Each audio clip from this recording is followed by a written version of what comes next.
All right, coming up, we got a loaded Zach Lowe show on Monday. Michael Pina is here. We're going to talk about the Spurs ending the Oklahoma City Thunder win streak, preview the NBA Cup Finals between the Spurs and the New York Knicks, do a check-in on the Spurs, the Thunder, the state of the West. Then we're going to go down in the standings after we do some headlines. We're going to talk Cavs and Zion coming back and a bunch of Porzingis stuff. And then we're going to go down in the standings to look at the West play-in race and zoom in on some teams I haven't talked about much this year so far, at least this deeply. The Jazz, the Blazers, the Grizzlies, and then my old buddy Nick Friedell. Missed you, Nick. Coming on to talk Warriors 13-14. Just lost a couple crazy Steph games. Crazy schedule to start the season. What do we think of the Warriors? They're in the play-in race too. It's play-in day, I guess, in the West on the Zach Lowe show. Then not in the play-in at all. Cam Johnson from the Denver Nuggets and the young man in the three or the old man in the three podcast stops by for a chat too. We got a loaded show today. Hope you'll enjoy it.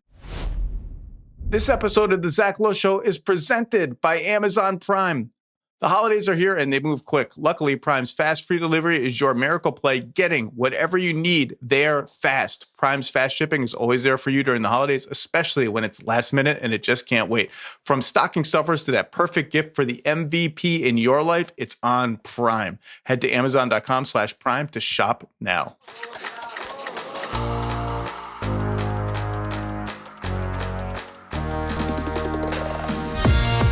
Welcome to the Zach Lowe Show. It's Monday morning and we've got a lot to talk about, starting with the NBA Cup. The finals are on Tuesday.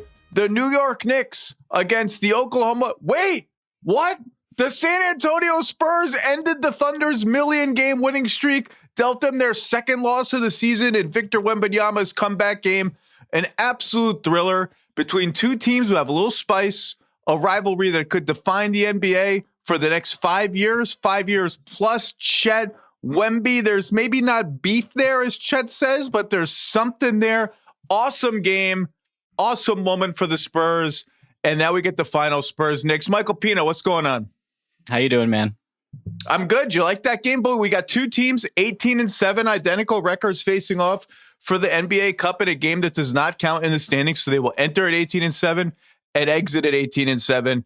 And that, I mean, we just got to start with the Spurs because the entire NBA media was talking 73 wins, OKC versus the field. I said I tentatively had reached the point where I would take OKC over the field, despite the fact that I think at the very least Denver could give them a run for their money in a 7-game playoff series. The whole Western Conference watched that game and we're like, yes, okay. A little vulnerability was shown. Wemby came back a little rusty, some awkward turnovers, some limbs flailing here and there. Defense was there. Lob dunks were there. Closed the game. Spurs win. Castle, sensational performance. And Stan Van Gundy just said it right out loud. He says the Spurs can contend this year. Now, he didn't say championship, but I assume that was the implication. Are you there with those Spurs, Pina? I think I am. And I wrote this in a little preview on theringer.com of tomorrow's final. I think if Wembanyama is healthy and, able to play 35, 36 minutes a game throughout an entire playoff run, like, why not? I think that this team is mature beyond their age. You watch someone like Dylan Harper, who just gets better and better by the quarter, almost, it feels like, and just looks like he's 28 years old. Devin Vassell is, I thought his defense in that game against Shai Gilgeous-Alexander was phenomenal. I thought that you mentioned Steph Castle. He looks great. He looks like one of the more improved players in the entire league, and he won Rookie of the Year last season. So I think that there are definitely some flaws with this team, but when you have someone like Victor Wembanyama, he just covers up so many of them, and he fills the box score, but at the same time, he makes the box score look like toilet paper. Like, everything is superficial with what he does. His impact just kind of pervades the entire game. And I'll give you a really quick example. I don't mean to ramble, but Victor Wembanyama is worth it.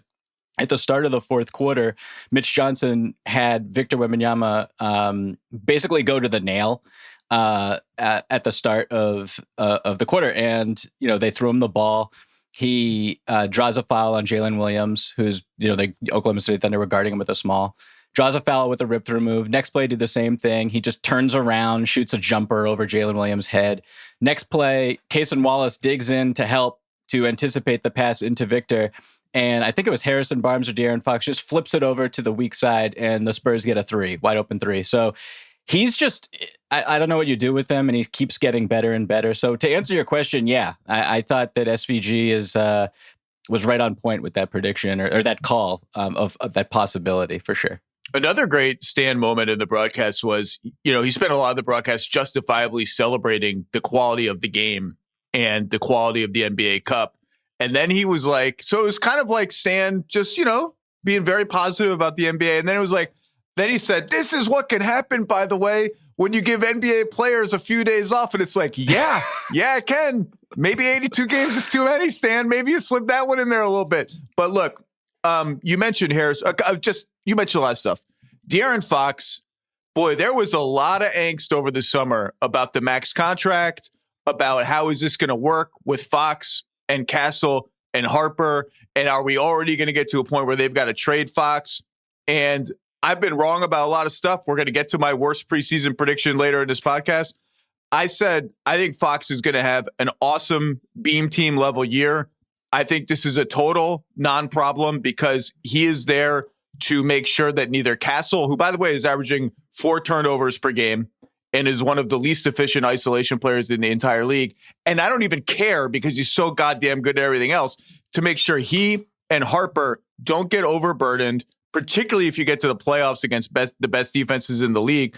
Mm-hmm. This is a total non-problem, and it's been a total non-problem. Fox is averaging 24 a game, 49%, 39% on threes. The pinky finger's not bothering him anymore. It's a really well-balanced attack where they can have 2 of those 3 guys on the floor at all times. And if you're going to face a defense like the Thunder, you need minimum 2 high-level ball handlers, if not 3, you're going to have to try every crack, every part of the floor to try to break them down.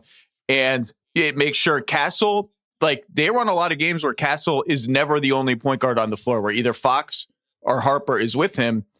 And lastly, you mentioned the Spurs, like lots of teams, putting a wing on Wemby and putting their center anywhere else but Wemby, both to rove and to chase Wemby around with a speedier guy. And that guy in the starting 5 is Harrison Barnes. And Harrison Barnes is averaging 13 points a game and shooting 41% on threes and almost 60% on twos. He's had enough juice to kind of break that scheme a little bit. Sohan has not, and Sohan is on the fringes of the rotation at best. And sometimes the Spurs will play 4 guards around Wemby to make it harder and harder to do that. They'll put Champagne in there with the 3 guards, and Vassell has been awesome. I can't, championship contender, I don't know if I'm ready to go there yet because the West is just so good. And 3 playoff series wins for a team this young, I think Harper and Castle are going to have some growing pains moments. So I'm a little below that. They're a no-brainer top 6 team. And I more broadly, my guess is the way Castle has played lately, the way Harper has played all his rookie season, the fact that we just got to see their starting 5 together, all these guys together for the first time all season, the fact that Fox and Wembanyama have still barely played together. I think Harper and Wemby have better pick and roll chemistry so far than Fox and Wemby. And I actually think that's good for the Spurs because the latter combination will come up. If I'm San Antonio and I'm looking at all that, and I'm looking at Giannis injured with a lower leg injury, and he's had a bunch of those in the last few years, I think I'm probably just going to sit it out. And I suspect the Spurs at this point are like, we got to see what we have before we even entertain the idea of, as great a player as that is, the kind of roster upheaval that indicates for this season. That's my guess, my best educated guess on their stance. They're awesome. I don't think they can win the championship. I would bet heavily against them making the finals, but I don't want any part of this team in the playoffs. Winning the championship is really hard, as you said. And I think for me, the label of contender can be pretty generous. I would not pick them in a series against the Denver Nuggets, the Oklahoma City Thunder, probably the Houston Rockets. So, if they can play one of them and get some injury luck and Victor goes crazy and Dylan Harper takes another step, and as you said, Steph Castles cleans up some of the turnovers, then who knows? But De'Aaron Fox has been tremendous, as you said. And I wrote this today, but, mentioning Giannis and the pursuit of him, I would also sit this one out. If I was the San Antonio Spurs, I would be super patient with the nucleus that I have. I would let it grow organically. I just love the young talent. I love how it's coalescing around Victor. And, if I was the Spurs, that doesn't mean I won't be aggressive in a different way. Like, I would look at the Bucks and I would ask, can we get Gary Trent Jr.? Can we get some 3-point shooting? Can I get another wing for the playoffs? You can't have too much shooting. You can't have too much two-way versatility. So that's kind of where I would be at if I was San Antonio. No disrespect to Giannis at all. It's just, if I were the Spurs, that's kind of what would be my goal here in trying to improve my team in the short and long term. I want to see the team. Like, we still have barely seen the team. Another guy who needs to get name checked is Keldon Johnson, who is doing everything you want out of Keldon Johnson as a 6-man kind of player. Vassell is shooting 40% from three. They've just had an A+ year across the board. And on Giannis, like, I'm starting to wonder if this is just not going to happen until the summer. If what we thought going into the season, that his leverage really kicks into high gear in the summer when they can offer him the extension and he can indicate that, maybe I'm not going to sign that extension, because I'm not sure who the team is that's going to bowl them over this season. And I don't think the Bucks are even entertaining this right now. I don't think they're taking calls from what I've heard. I don't think they're doing anything. Briefly on the Knicks, offensively, they're up to second in the league and just ran roughshod over a pretty goddamn good Orlando Magic defense in the semis. Second in offense, 11th in defense, 4th in net rating.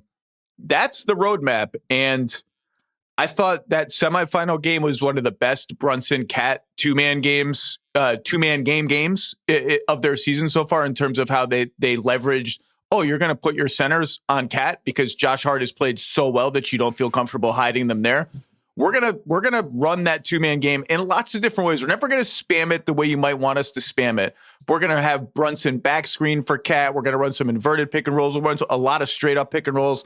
And I just love the way the ball is flying around for them in both the half court and in transition. They look like an awesome offensive team. The bench is a little hit or miss and needs to get healthy with Deuce McBride and Landry Shamet, but they look sort of as advertised. And, the cup is a bonus, obviously, for either one of these teams. I think the Knicks look great offensively. And if they can hover around where they are defensively, and if they have those three wings, Hart, Bridges, and Anunoby playing at this level, and Mitchell Robinson healthy, I think they can kind of hover around a slightly above average defense. That's the roadmap. Like, they're checking every box you wanted the Knicks to check in the post-Tibbs era. They've been phenomenal all season. They are, talking about championship contenders. They are in that category, and a lot of that is because they're in the Eastern Conference, but that's something that you just get to benefit from. I think that, particularly doing what they did against an Orlando Magic defense that really loves to, limit 3-pointers, which they did a pretty good job of in that game, and forced Jalen Brunson into a lot of ISO ball. I thought the Knicks handled it really well. I expect to see the Spurs do the same thing, and they have the personnel to switch a ton and to kind of live with the long twos and just hope that Jalen Brunson doesn't make all of them, which he's capable of doing. But the Knicks have been phenomenal, and they seem to have figured a lot of stuff out rotation-wise, and their offense is just, it's humming. Brunson is unbelievable. 29 a game, 49% shooting, 55% on twos. And it just feels like, for a guy who's so small, when he goes up for these 17-foot jump shots, because of his footwork, he's opened up so much space. And if he opens up that much space, it does feel automatic, like it's just going to go in. And Orlando, they're fine. They're going to be fine. They just need to finally get healthy at any point and figure out the Paolo-Franz combo. And in terms of the Cup final, I don't want to belabor it. It's going to be a fun game. I'm just watching the big man matchups. Does Wemby guard Hart, or does Wemby guard Cat? Does Cat guard Harrison Barnes, or does Cat guard Wemby? Everything flows from there. And who guards Brunson? Boy, I would love to see Steph Castle versus Brunson to start the game. By the way, Houston, Denver tonight, speaking of other Western Conference teams, that's a nice cup break headliner, Houston, Denver tonight. Okay, you want to do some quick headlines with me before we get to some of the West play-in teams that I want to talk about? Let's do it. Headline number one, the Cavs, 3-6 in their last 9 games. Lost last night to, who did they lose to last night? I already forgot. Charlotte Hornets. Oh, the Charlotte Hornets in overtime, right after sneaking out a win over the Wizards. And I love this trend that's emerging that any team who beats the Wizards in a close game, their entire post-game media is about how disappointed they are in their performance in just barely beating the Washington Wizards. Look, you can, as I've said many times, you can wave all this away. Garland's hurting. Mobley's out 2 to 4 weeks now with the calf strain, the 2 scariest words in professional sports right now, calf strain. And, you know, their core lineup numbers are still all very good. Strus has missed the entire season. He's critical for their identity. Sam Merrill's been out for a little while. You can wave it all away. I opened the whole season saying this is the existential crisis season for the Cavs. The existential crisis is here, despite all the mitigating factors that I just talked about. They are barely over 500. What are they, like 3 games over now? 15-12, which again, in the East, on one hand, not so bad. They're 2 games out of third. They're 5 games out of second. That's a lot. They're reaching the point where, yeah, they'll probably be in the top 6. Yeah, maybe they'll get home court in the first round. Their road to the conference finals or wherever they think they're going to get to is going to be much harder than we all assumed it was going to be before the season, where they were penned in as the number 1 seed or number 2 seed in the East. The odds are they're not going to get there. Garland is hurting, and that feels like a permanent thing. Every game, there's 5 instances where you see him wince or start to limp or start to kind of kick his foot around to see how his toe is feeling. And, you know, DeAndre Hunter and Jared Allen got benched last night in the fourth quarter and overtime. DeAndre Hunter shooting 30% on threes. The defense and the rebounding are as meh as ever. I would go ahead and start Strus when he comes back healthy and put DeAndre Hunter back into the 6-man role. And Jared Allen getting benched is like a non-event now. It happens all the time. And I'm like DEFCON 2 for the Cavs right now. That's all. No other notes. Is DEFCON 1 the worst DEFCON? You got to watch more fun military movies. Start with War Games, which came out before you were even born. DEFCON 1 is the worst. Okay. You can go on to the new one that came out, the Catherine Bigelow one, which I will not say anything more about other than I saw that one. Listen to Sean Fennessy's rant about it. I saw that one. The ending, we don't need to get into it, as you said. Yeah, so then you should know your DEFCONs. Yeah, I get confused. The Cavs, they've been really bad. I thought that their effort, in particular in that game against Charlotte, it was an early start. The effort was just atrocious in the first half, and you can see Kenny Atkinson. He just looks like a man completely fed up with what he's watching.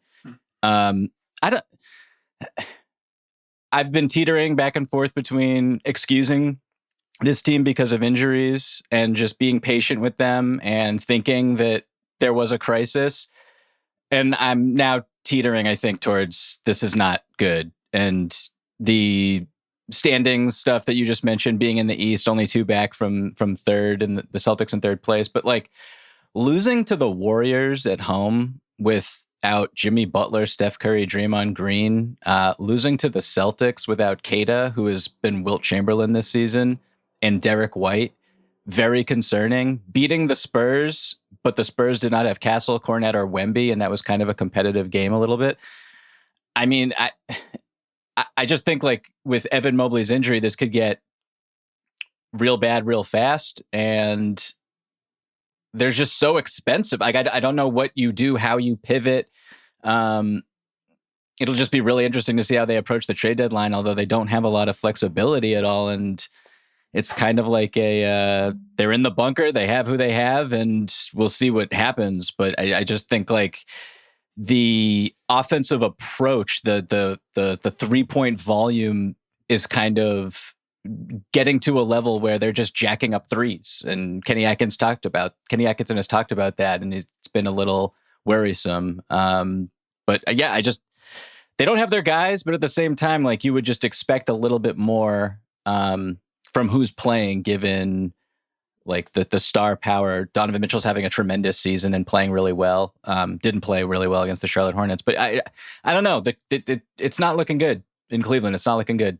Well, you mentioned the threes, and the other sort of, if you want to wave it all away and assume everything's going to be fine and be the dog in the house that's on fire meme, is they've shot threes very poorly and their opponents have shot threes very well.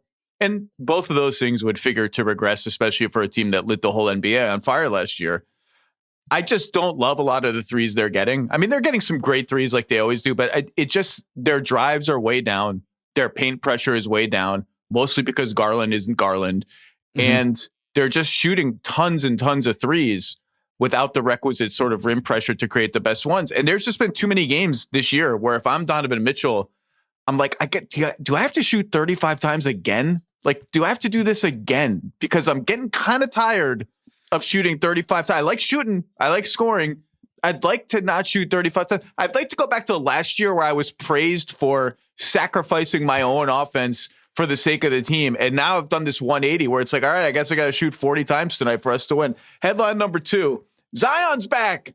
I checked the box score this morning. I did not watch Pelicans Bulls last night. And I was like, oh, Zion. Forgot about Zion. Came off the bench, played 15 minutes with Derek Queen, which is the pairing I'm interested to watch and see how that works. And they were +7 together. I've talked a lot about the Pelicans. The only thing that's interesting, they got a couple of wins recently. They've won 2 in a row, and they're up to 5-22. They're only a game behind the Kings. They're only a game and a half or 2 games really behind the Clippers. They're now tied with the Pacers in wins. Pacers are 6-20, or one win behind the Pacers. They're kind of tightening up. And with the Wizards winning, the sort of tank race is temporarily a little tighter than it looked even a week or a week and a half ago. And that obviously impacts the value. The tighter that gets, or the more wins that New Orleans gets, that pick that the Hawks hold becomes an asset that is a little bit more, and it's a great asset regardless, but it's a different kind of asset when the Pelicans are one of the 2 worst teams in the NBA with a bullet versus in this clutter of like the 5 or 6 worst teams in the NBA. And that brings us to headline number 4. Kristaps Porzingis is going to be out at least another couple of weeks with illness-related issues. We hope he gets well.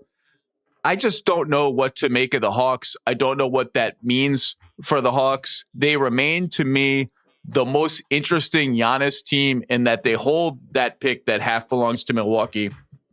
They hold half of a piece of Milwaukee's pick next year. They have the big semi-expiring salary in Trae Young, although I'm not sure how expiring it is. They have Risa Shea. I think like San Antonio and Houston are playing so well that the upheaval factor and young talent factor mitigates against them making any sort of earth-shattering decisions right now, as we talked about. I'm not going to do the whole Giannis trade landscape. They are the one team I could see looking in the mirror and saying, hey, look, if this Porzingis thing is just, it's not going to happen. Like, we just are not going to be able to count on him. We're currently playing Mo Gay and Asa Newell as our backup centers behind Okongwu, who's been outstanding. And we think we can make a leap, like a real leap with Giannis, both this year, and we think our roadmap for the next 3 or 4 years is like way, way better with Giannis than without Giannis, because we're not sure what's going to happen with Trae. Like, there's a lot of factors that would sway me to think pretty hard about it. And this Porzingis thing is one of them. Now, it would also make me think, should I just see what the price point is for Anthony Davis and just try to do that maybe? Because I look at the Hawks, and I was a huge Hawks optimist before the season, and they're 15-12. They're playing fine. They've been a little bit better without Trae than with Trae, but they just look kind of like an average team to me. Like, they're just not. They're not as good as I thought they were going to be. I don't think Trae returning is going to really change that. Their total point differential for the season is +15. I just think they're not good enough to really do anything serious in the playoffs, and I just wonder what they think of that, combined with the fact that they know much more about Porzingis than you and I do, but from the outside looking in, it's hard to look at him and be like, oh yeah, we'll just pencil him in for like playing every playoff game if we get there. Yeah, it's a bummer for sure. I thought he had his health situation under control. I'm sure that's extremely frustrating for him, and all the best. Hope he gets well soon. I guess when I watch the Hawks, my expectations for them have kind of dipped a little bit. Their defense has been very up and down.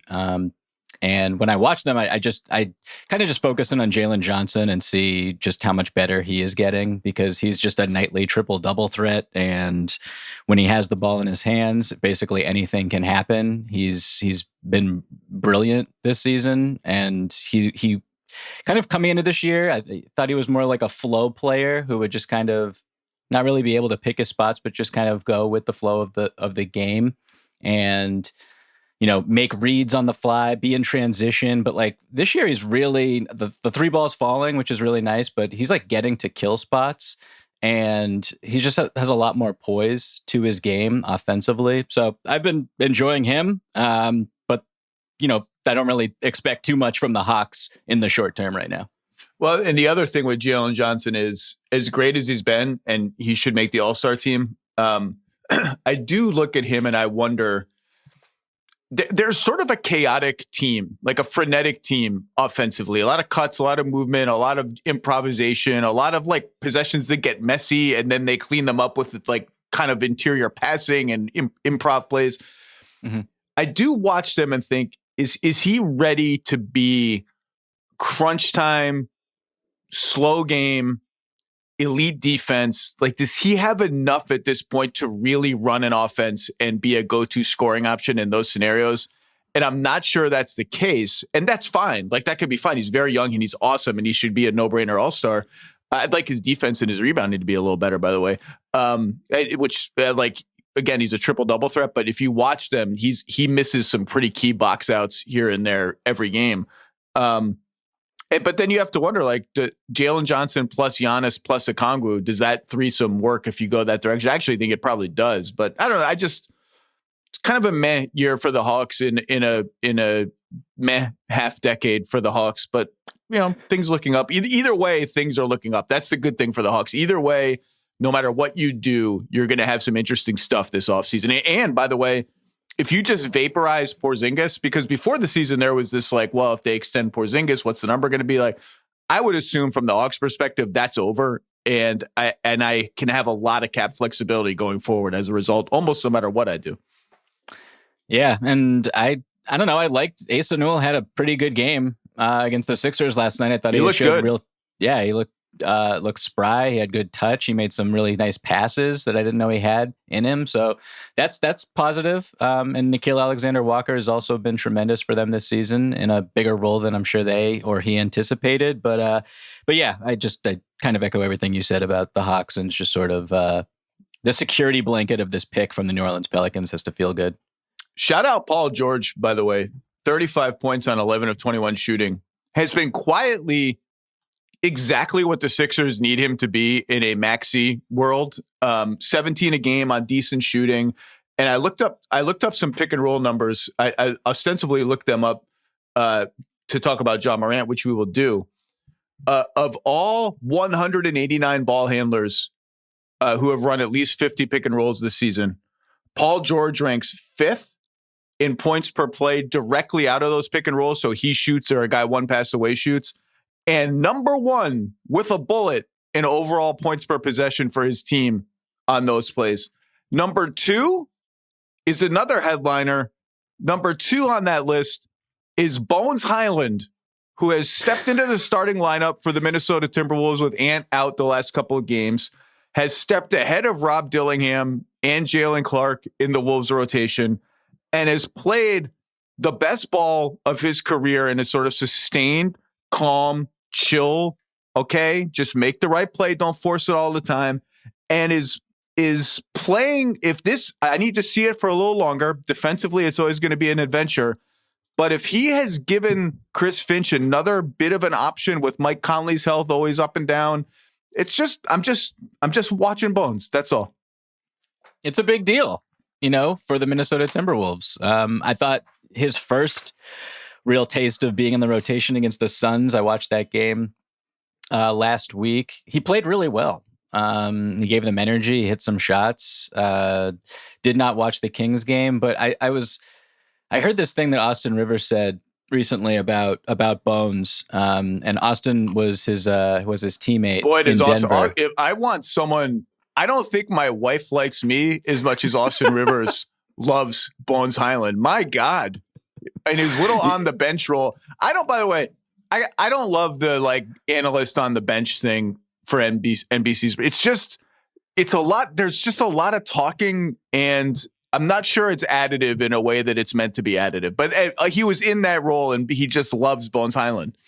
Yeah. But he did say a point I thought was interesting, and maybe I'm forgetting the early days in Denver and how weird it was for him. But he's always been on good teams, and he's always been on teams with a lot of depth and not a lot of opportunity. And so this could be Bones Highland's opportunity to show off his skill, and he's always had a lot of talent offensively. But it'll be interesting to see. And real quick on the NBC announcer point, I kind of feel bad for the play-by-play guy. I feel like he's kind of on an island and lonely, is how I would put it.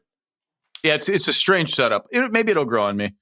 But it should be noted, the general manager, for all the flack Bones has taken over the years, the general manager who brought him to Denver brought him to Minnesota too. So if Tim Connolly likes a player, you got to pause and say, okay, what am I maybe missing? Because Tim Connolly's track record speaks for itself.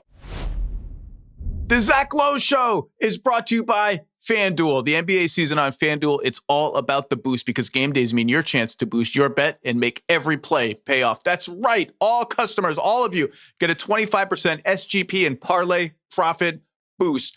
The games never stop on the FanDuel. You've got more ways to make every win bigger. So lock in your bets, boost your odds, and make every night count with FanDuel, official sports betting partner of the NBA. Must be 20 or over and present in select states, or 18 and over and present in DC, Kentucky, or Wyoming. Opt-in required. Bonus issued is not withdrawable profit boost tokens. Restrictions apply, including any token expiration and max wager amount. See terms at sportsbook.fanduel.com. Gambling problem? Call 1-800-GAMBLER or visit rg-help.com. Call 1-888-789-7777 or visit ccpg.org/chat in Connecticut.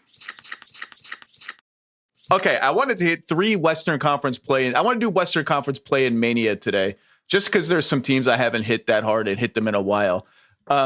Zooming out, the West has sort of maybe begun to sort itself out, at least preliminarily. We have a top 6 that I don't think is going anywhere. These are going to be the top 6 teams. They've been the top 6 for a while. Phoenix is a strong number 7. I think Phoenix and Golden State probably belong in their own mini tier at 7 and 8. And then Memphis, Dallas, Portland, Utah are all kind of jostling for spots 9 and 10. And then a tier below them for now, Clippers, Kings, Pelicans. I don't think the Pelicans are going to elevate a tier. I definitely don't think the Kings are going to elevate a tier. I think the Clippers could, just because of where their incentives point and where Utah's incentives point, as we'll get to. But I think there's some interesting teams in here. Can we start with Portland? Portland has only played 10 home games, fewest in the league, 16 road games. They've played the second toughest schedule. They are 10 and 16. Feels disappointing. 18th in offense. That feels about right, given that this is the team that can't shoot straight, and they've had no Drew Holiday, no Scoot Henderson, no point guard, no traditional point guard period for a while. Have played some games without Klingon and Time Lord recently. 22nd in defense is the part that feels disappointing, given how this team was built. And again, Drew Holiday, Blake Wesley was a menace. Thibault has barely played. They're a completely different team with Klingon on the floor in terms of defense and rebounding. Still feels disappointing. They are 27th in opponent free throw rate. That's horrible. 26th in defensive rebounding rate, although they are almost like number 1 with Klingon and number 30 without Klingon. And opponents are scorching hot from mid-range, so that would cool off for a little bit. There's some interesting... This is a team that if they got healthy, and I have no idea what's going on with Scoot at this point, but if they got healthy, and particularly if they got like the Drew Holiday that showed up for them for the first 10, 12 games of the season, they could put something to... Not crazy, but I think they're better than their record.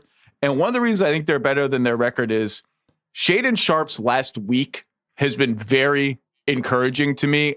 I'm very reluctant to sort of say that there's anything transformational happening because I've had these little blips with him before, and then he goes back to playing the way he usually plays. But there's some, even beyond Avdia, who's been amazing all year. And one of the big stats of the Blazers is 117 points per 100 possessions with Avdia on the floor. That's like a top 10-ish number. 99.8 with him on the bench is embarrassing, even given the injuries. I think there's some stuff worth looking at under the hood here, though. What's interesting or are you just out on the Blazers? Like, this team's just disappointing and bad. No, I enjoy watching them. I think Denny Avdia has been one of the stories of the season. I mean, you just hit such a great stat. No player has had a more positive impact on their team's offense this season than him. Leads the league in drives. Just has kind of mastered I'm going to rip my arms down low and I'm going to dangle the ball in front of you and you're going to slap my forearm and I'm going to get to the free throw line.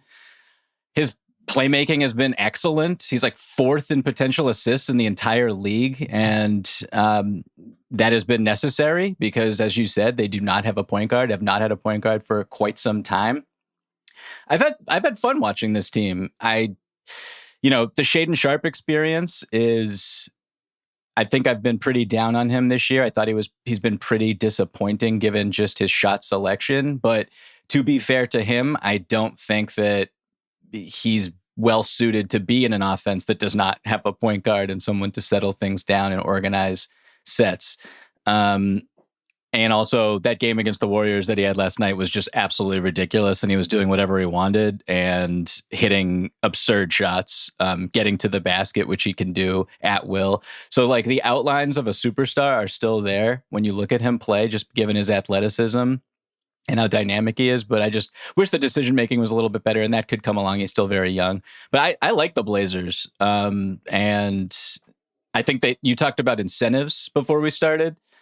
This team, I think, is the only one really, out of the three, this team has the most incentive, I would say, to make the playoffs and play in a playoff series, given their draft situation and just given kind of their composition and how they want to progress as an organization. I think that they are the team that really wants it this year. Well, and after last year where they had that hot second half run and they kind of got in the play-in race and they talked about how much they wanted to get in there and fell short.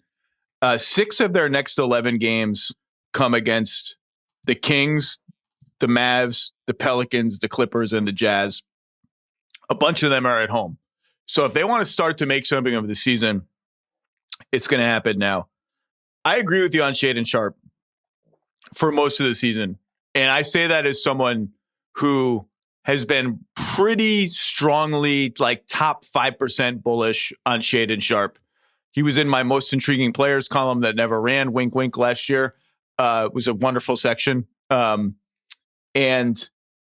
I've like, he's just one of those guys who you just need to bag the off the dribble 18-footer with 15 or more on the shot clock. It doesn't go in enough. It comes at the expense of better stuff. And there's too many of them. There's like 4 or 5 of them per game, and it should be pretty close to 0. And last night, against the Warriors, he showed you what he could do when he does bag those plays. And I'm not talking about 5 of 7 on 3. He's been hot from 3 lately. He's like 40% in his last 10 games. I'm talking about like lefty hesitation dribble, blows by his defender. And when he does that, I'm starting to think, I don't know what's going to happen here. Something bad. 2 defenders converge on him, and he right away kicks the ball to Jeremy Grant in the corner for a 3. Then he got a hockey assist in transition a couple plays later. There was another pick and roll in the first half. He turned the corner, lefty one-hand pass to the opposite corner shooter, who I think missed a 3. And it's like, if you can bottle those kind of decisions, bottle like, instead of the 18-footer, he is so crafty off the dribble. And he's not a super physical player, but he's pretty big and he can get where he wants to go. He can get to the basket, I think, more than he thinks he can get to the basket. And we saw some of that. Like there was a pick and roll where I think Post dropped on defense, dropped back, Quentin Post. And Shaedon Sharpe was like, dude, you have no chance. I'm just going right around you. And he got an and one. Last night, if I'm Thiago Splitter, I'm sitting him down and I'm watching film of all of these plays and being like, you're not going to score 35 a night on 12 of 18 shooting, but you can play like an all-star if your decision-making is like this. And it's kind of been like that for the last 3 or 4 games. I'm always like, I don't want to be Charlie Brown with the football and with Lucy. So I'm going to be cautious, but I've loved the last week in the Shade and Sharp experience. And if that's a real thing, they are going to become must-watch TV because he's also just a crazy dunk waiting to happen. Yeah, that play you just called out, the one-handed pass or the left-handed pass to Jeremy Grant, that was a blow-by of Buddy Hield. A few plays before that I had in my notes. Sharp makes 3 passes. We know he can do it. So just like with an exclamation point, like that was it's 3 passes on a possession for him are steps in the right direction. And you just haven't seen it as much. But as you said, he's kind of teetering in that direction. And when you add that to just the lightning bolt athleticism and the ability to get to the basket and the turnarounds and he should be able to get to the free throw line at will. So he's been fun. He's been really fun. And that isn't to say anything about the dunks and the putbacks and all that sort of stuff. But he's been really good over the past few weeks. He's a top 5 in the entire NBA, top 5 of like, oh boy, moments when you watch when like, if he gets any kind of clear space in front of him, you immediately perk up because he can fucking fly and he likes to go after people. It could be in the half court. It could be a leak out in transition. I sit up in my seat and anticipate. It's like peak Zach LaVine, basically, from, Wolves days when you just didn't know what was going to happen. Sissoko's not bad. Wizards freaking waived him. He's not bad. The only downside on Denny, I don't take any pleasure in saying this, Michael Pina. I think he's taken the whining at the refs throne from Luka because it's just incessant. It's every single play he doesn't get a call. It's the same palms up, like what, yelling at the refs. It's like every time. If I were a ref, I'd be like, you know what? Just for fucking spite, I'm not giving you the next 3 calls. Stop yelling on every single play. Stop whining on every single play. Who do you want to do next, Memphis or Utah? Let's do Memphis. The Memphis Grizzlies, 11-14, 7-3 in their last 10 games. All but one of those wins came against the pentagram of hell in the Western Conference. The Kings, the Pelicans, the Mavericks, the Grizzlies themselves, who they can't beat themselves, and the Clippers. And then the other one was against Portland. And just as soon as Zach Edey got rolling, he's out again for a few weeks to deal with this ankle injury. Zach Edey is plus 113 in 284 minutes. In 11 total games, he is 42nd overall in overall plus minus. That is a crazy number, even though it came against mostly bad teams. He's out. Ja Morant is back. I thought he looked pretty engaged, at least on both ends of the floor against Utah on Friday or Saturday, whenever they played. Utah won in Memphis. But he's had a miserable season across the board. And with Edey out, Morant in, it's going to be very interesting to see how Memphis sort of pivots, if they can keep stringing some wins together. Obviously, they haven't had Ty Jerome the whole season. They haven't had Scottie Pippen Jr., Brandon Clark. Like, it's a pretty deep injury list of guys that are good. But it's just a shame that Edey was playing so well and the team had sort of walked into a new identity around him. And he goes away, Morant comes back, and we'll just have to see. But I don't know. What's interesting to you about these guys? Ja Morant, anytime you watch him play, particularly this season, well, he's capable of anything at any moment. This year, it hasn't been great. One of the more inefficient players in all of basketball. I'm trying to think of something positive to say. I love watching Cedric Howard. He's really great. And kind of coming along, he had after a hot start, kind of a down month, I would say, relatively speaking, looked like a rookie being in the starting lineup, but really poised, really knows how to just like draw contact. He's been great. Love players who have a wingspan. He has the longest plus wingspan in all of basketball for his position. I guess like what I really want to talk about is Jaren Jackson Jr. and just the disappointment that he has shown this season. And I guess there's been some frustration with regards to how the rotation has kind of the shorter stints in the rotation for him and his inability to catch a rhythm. He's averaging 5.5 fewer points than last year, fewer shots. I think defensively, he's really kind of taken a step back, and the Memphis Grizzlies are allowing opponents to shoot 70% at the rim when he's on the court, which is just like an aberration for him. That doesn't normally happen. So he's been really interesting insofar as how he has struggled, given the extension, max extension that they just gave him, and just kind of where this organization is and when or if they pivot away from these 26-year-olds that they thought they would be able to build around. You know what would help extend Jaren Jackson Jr.'s stints on the floor is not fouling all the time in the stupidest possible ways, like illegal screens where your feet are 8 feet apart and your elbows are out. Those kinds of things would help you stay on the floor a little longer. He's been a little disappointing for sure. They're 13th in defense, which actually surprised me when I looked it up, because it's just felt like with Triple J having just an okay year, Clark being out, obviously they've lost some good perimeter defenders via trade, et cetera, in the last few years, that they've lost a little bit of that identity and that edge. But 13th is okay. 25th in offense is a disaster. And this, like I mentioned, Morant looked engaged against Utah. He had a chase down block. He had a back cut score, or I can't remember if he drew a foul or made a layup. He had a couple of classic Morant transition passes where he slows down and waits for his teammates to catch up to him and hit Santi Aldama for a lob. It's like a trail lob kind of, and Jalen Wells, who's been on fire for a month now, basically, for a three. I mean, his numbers are bad. We know they're bad. They've been worse with Morant on the floor. The under the hood numbers are even kind of more disturbing than the surface level numbers. So here are some of them. Only 29% of his shots have come at the basket, according to Cleaning the Glass. That's the lowest rate of his career. He's shooting 52% at the basket. That's a career low by far. He's shooting 40% on like floater range twos. That's tied for a career low. On the pick and roll, I mentioned the pick and roll rankings with Paul George and Bones at the top. There are 189 total guys who have run at least 50 pick and rolls in the league. Almost 200. On points directly out of those pick and rolls, Ja Morant ranks 137th. On points per possession, 161st. There are 93 players in the league who have run at least 50 ISOs on offense this year.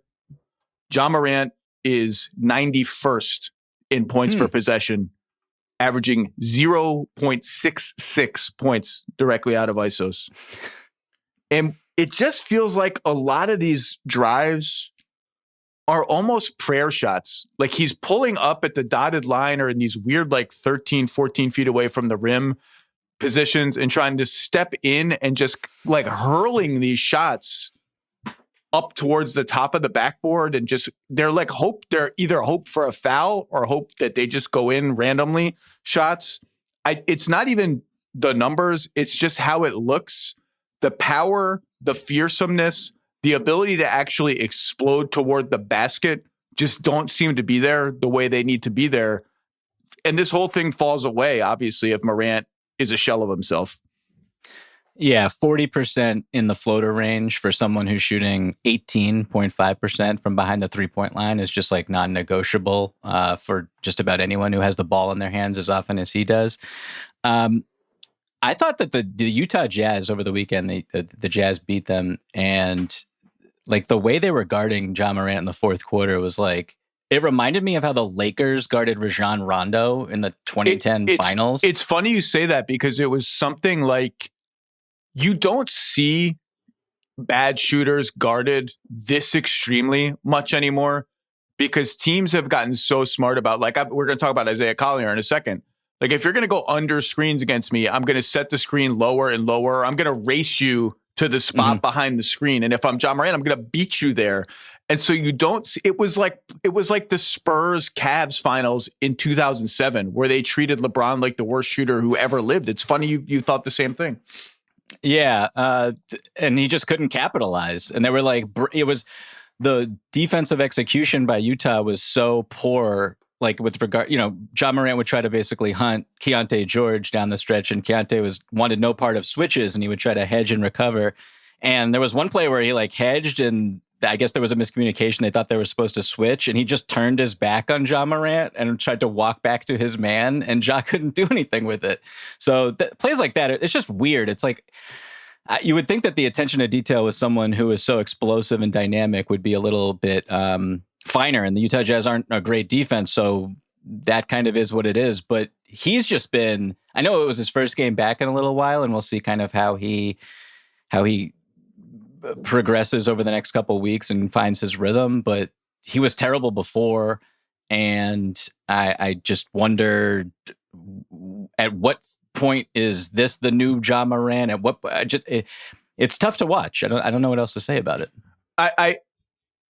I mean, I don't mean this facetiously. I was happy to see his engagement level, given the comments a month ago, and he was totally sort of checked out on the coaches, and you got to ask the organization. He played hard on both ends of the floor, and that's step one. Coward, he's a stud.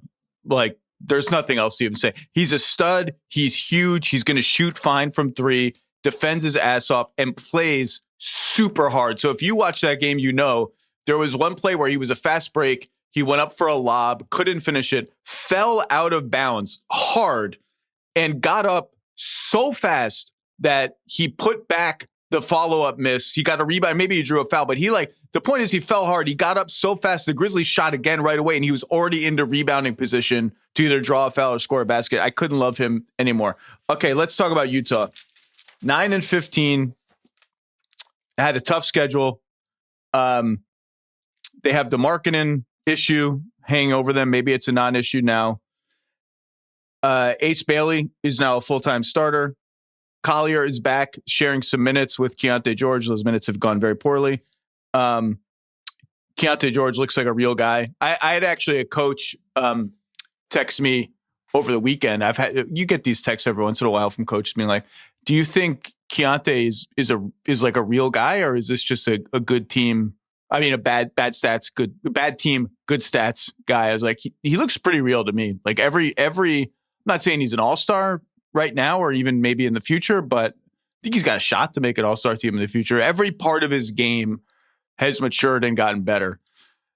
Unfortunately for Jazz fans who would like them to chase the play-in spot, they owe a top 8 protected pick to the Oklahoma City Thunder. That becomes nothing, no obligation at all if it ends up in the top 8 and the Jazz keep it. The Jazz currently, as we were recording this on Monday around noon Eastern time, have the 8th worst record in the NBA, which would give them like a slight majority chance of keeping the pick, something like a 60% chance. That ain't good enough given the stakes here. I think the Jazz are going to try to slide their way up the lottery standings and get to a point where they're a little bit more comfortable. That probably relies on them getting 5th or 6th.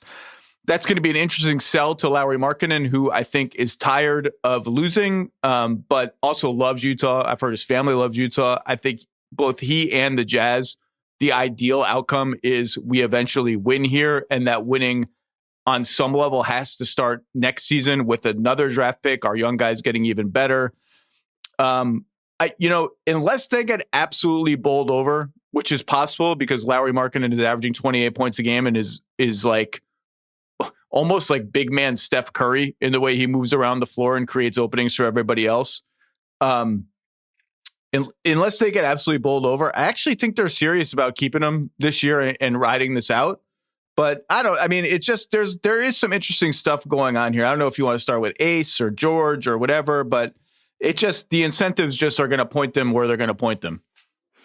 Let's start with Keontae George. I think he's been a huge bright spot for the Utah Jazz this year. 22-7 efficiently. Only 6 players or 7 players have made more free throws this season, which is a pretty eye-popping number. Wow. I have a comp for you for Keontae, and this is, I don't know if this is too pie in the sky, but I feel like it's realistic. Is there a Tyrese Maxey type of leap in here for him?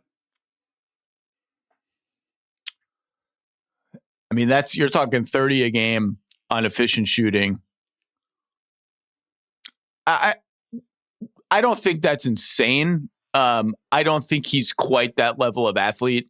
But his numbers are very good. He's averaging 23 and 7 on 45% shooting. I think there's certainly a leap somewhere between here and where Maxey has been this season, for sure. Like I said, I think he could make an all-star game in the future, but I'm not sure he's going to be that. I mean, you're talking about Tyrese Maxey's in the conversation for second team all NBA. Maybe, I haven't done, it right now. It's a best case scenario for sure. I was just kind of looking at numbers combined with, he goes through these stretches where he's a blur and he's almost unguardable. And he's hitting ridiculous shots off the dribble and kind of getting where he wants. And he just reminds me of what Maxey was a few years ago, right before he won Most Improved Player. But no, there's really not a lot of positive things to say. And I think that they will be a team that is, as you said, they are not going to be winning games intentionally over the next few months. I mean, at some point, they want to keep their pick, obviously. I'm also right with you with Lauri Markkanen. Right before the season started, I was kind of obsessed with him getting traded, particularly to the Detroit Pistons. Now I kind of just think he's too good to trade, and I wouldn't trade him unless, as you said, you got some kind of Godfather offer out there, but I don't know where that's coming from given his contract. But he's just, the way he just enables Will Hardy's playbook to look like it does, and Will Hardy's playbook is one of my favorite in the league. I just love watching the Utah Jazz play basketball aesthetically. I love all the off-ball movement, the screens, the cuts. I love how he uses bigs to pass. And even though Yusuf Nurkic will throw the ball out of bounds every now and again, just having him at the high post and letting him make reads on the fly has been kind of fun to see. Also, Kyle Filipowski utilizing his vision and his playmaking as a big, really fun. But I would kind of hold on to Lauri, and I would get this other pick. I kind of like the progress that Ace Bailey has made after a very slow start. He looks like someone who the coaching staff is increasingly trusting with regards to just like how they're using him in the offense. And, Lauri he's only 28. You have him under contract for the next 4 or 5 years, and he can fit anywhere. As you said, 7-foot Steph Curry. Not as good of a shooter, but someone who moves like Steph Curry and has the gravity. I just mean that in the sense of this, like what you just said, but also he only averages 2 assists a game. And it would be great if Lauri Markkanen were a little bit more of a creator for others with the ball. But his movement is his passing, basically. His movement is opening up gaps everywhere that other people fill. Look, everybody in Utah, coaches across the board, love Ace Bailey. They've been so impressed with how hard he plays. He's playing hard on defense, like not making as many mistakes defensively as you would think a untested rookie would make. They're throwing him into pick and roll a little bit as a screener, and he's made some nice plays out of that as a role passer kind of guy. I think you have to be happy despite the numbers being underwhelming. Collier is a little bit of a mystery. Like if he's not going to look at the basket from 3, it's hard for him. Fun stat: the Collier Keontae George minus 131, that duo in only 184 minutes. That's pretty hard to do. And it made me go look up the worst plus minus combos in the entire NBA, just for fun. And as you would imagine, there's some Wizards and some Pelicans near the top of the list. Bub Carrington and Keontae George minus 164, but in twice as many minutes as the Keontae George Collier combo. The most depressing one, it just couldn't be more depressing. Number 3 on the list, checking it at minus 147 in 532 minutes. DeMar DeRozan and Zach LaVine. It's the saddest. It's the saddest stat that exists. I will say when Collier can get downhill, he's kind of a force though. And when Lauri is playing with Flip at center or Kevin Love at center, They can use him as a ball screener a little bit more because they can space around him. It's just, there's some interesting stuff going on. And Will Hardy's yelling at people. That's fun. Okay, last thing. One prediction gone wrong. Michael Pina, I'll start. I'll make it easy for you. Okay. I went hard on, I think, to quote myself, I went hard on what is the case to be optimistic about the Boston Celtics this year? Their depth is horrible. They have no front line. Like, what are we going to really get this kind of season out of Keita, Chris Boucher, Luka Garza? Who's their backup 5? Who's their backup 4? Josh Minot flamed out where he went. Sam Hauser's got to be ready for a lot more. Hugo Gonzalez, I'm counting on this guy to do stuff. Jordan Walsh, is he even going to play? Is he going to be in the G League? The Boston Celtics should be laughing at me. Their coaches took note, I know, of what I said. They're 15-10 with a top 5 offense in the NBA. Keita is playing his ass off. Jordan Walsh is maybe the revelation of the season. Peyton Pritchard's offense and shooting have sorted itself out. Jaylen Brown has been a mid-range efficiency machine. Now, I worry that we're going to see a little bit of a dip there because he takes a lot of hard shots. This team plays hard. They're outscoring opponents by almost 6 points per game. That's almost tied with the Pistons. I can't believe how good the Celtics are, and I can't believe how wrong I was. And I think +6 per game is a little over their head. I do think they're hanging in this top 6 race for the entire season. I think they're legit this good, about almost this good if healthy. And I was dead wrong. Apologies to the Boston Celtics. I'm a moron. Michael Pina, and I said you can't pick the Clippers. You have to pick a non-Clippers prediction gone wrong. So what's yours? Well, sadly, I did not pick the Clippers as you instructed me to, but I did also pick the Boston Celtics. Zach. Look at that. So, great minds. I thought they would be in the lottery. I thought I was a big gap year believer. I thought that the intention of the organization, in spite of Joe Mazzulla being Joe Mazzulla, was, to not win basketball games this year. I was basing that off on the personnel moves that they made over the summer. And I will say, I still think it's technically possible for them to fall off a little bit based on some of the stuff that you said. And I'm committed to not believing what my eyes are telling me when I watch them sometimes, and just where they are in the standings. Now the 9th seeded Hawks are 2 games back. But for an entire month, they have the best offense in the NBA, which is just one of the more wild things I've seen since covering the league. And I'll zoom in on the biggest reason why for me. And one of the reasons why I had such doubt on them was Jaylen Brown as primary option with no other all-stars on the roster. And, Derek White's fantastic. Peyton Pritchard's fantastic.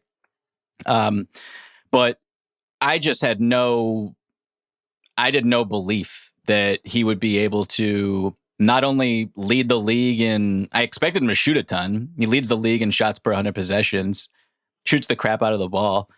I had no expectation for him to do that. Also play make, he's like top 10, top 5 in true usage. He does a ton of playmaking for this team.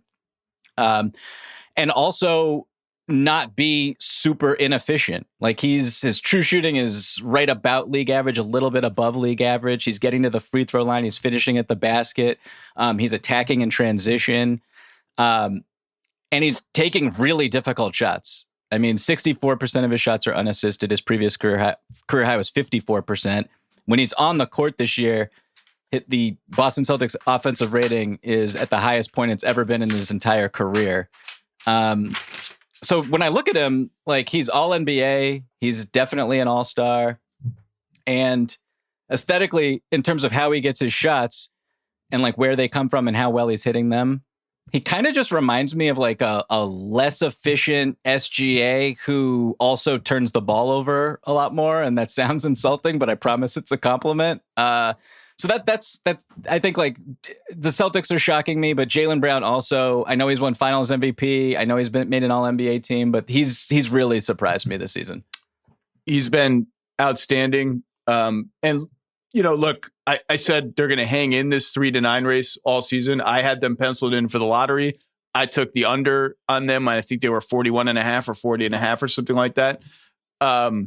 And only one game right now, literally one game, separates 3rd and 9th in the East. So there's going to be a lot of jostling. I don't think they're as good as a +6 scoring margin. If they take an injury like any other of these teams, they're going to be pretty vulnerable if one of their top 3 or 4 guys gets injured.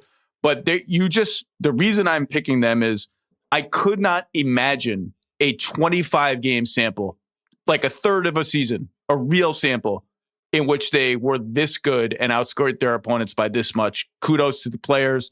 Joe Mazzulla and his staff has done a great job. Michael Pina, Ringer.com, got a column up. Apparently, I got to read it. I got to check it out. I haven't looked yet this morning. I can't wait. You're writing for us like gangbusters. Everything is must read. Thank you for coming on. And it's time for a little reunion to talk about the Golden State Warriors. Michael Pina, thank you, sir.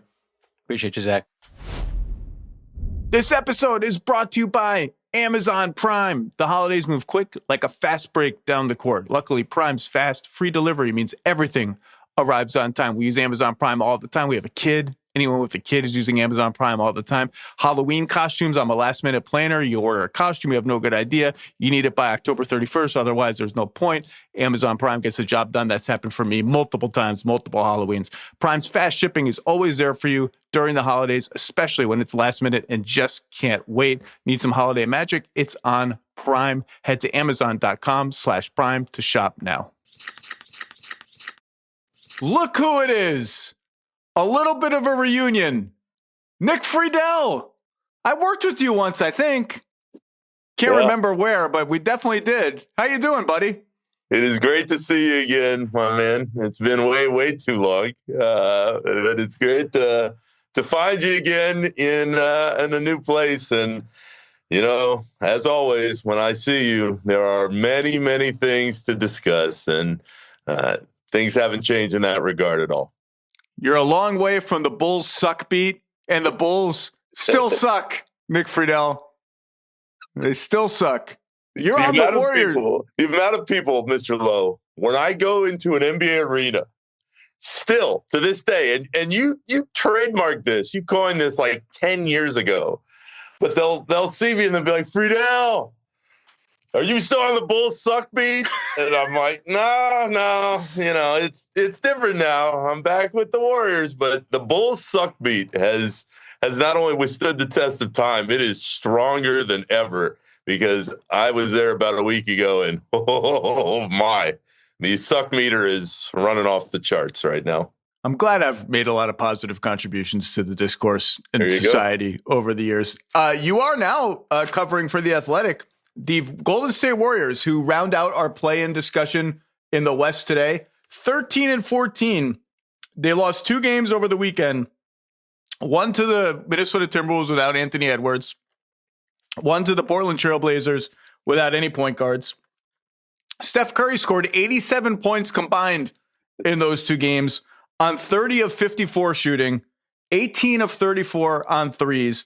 I think he made 12 against Portland last night. And the Warriors lost both games. They lost despite getting Jimmy Butler and Draymond Green back for the Blazers game. And Bella Jimmy played the Timberwolves game. They are a very strange team, Nick Friedell, because you can look at a lot of numbers and be like, all right, they're better than 13-14. They're going to play right back up the standings. They are 20th in offense, which seems puzzling. 4th in defense, which seems outrageously good. They are plus 12 per 100 possessions when Steph, Draymond, and Jimmy are all on the floor. That seems good. They're plus 4 per 100 possessions according to Clean and Glass when Draymond plays center. That's good. They're plus 6.5 per 100 possessions when Jimmy Butler is on the floor and Steph Curry is off the floor. That's exactly the design of the team. And then how are they this bad? How are they 13-14 despite all these positive indicators? Part of it is just the starting lineup roulette that will never end. I guess they're just never going to have a starting 5. Al Horford's been injured for a while. DeAnthony Melton just came back. Jonathan Kuminga has been banished from the rotation. And holy shit, have I taken an L on my Jonathan Kuminga optimism, because it's over. It's as over can be for Jonathan Kuminga in the Warriors. And obviously they'll have some trades to make. I don't know, man. 13-14, disappointing. And even if they play their way up the standings, they're 5 games out of a top 6 seed. They're looking like they're going to have to go through the play-in again, which by definition counts as a disappointment for them. No question. And we don't have enough time to break down all the different layers to this team. What I would tell you, Zach, is the Warriors are the most interesting 13 and 14 team I've ever seen. There is something new every single day with this group. They are a content machine. To me, they lapped the field this year in being interesting. There is something going on, and there always is with the Warriors. Content per win, interesting comment per win. Content per win. They are absolutely running circles around everybody else.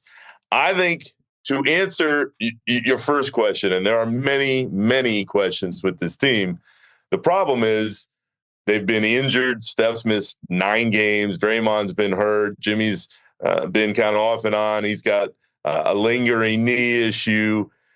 The much larger problem, though, is the inconsistency. If you were banking on the Warriors to have a good year this year, you were banking on Brandon Podziemski, Kuminga, and Moody to take another step collectively in their development. That has not happened this season.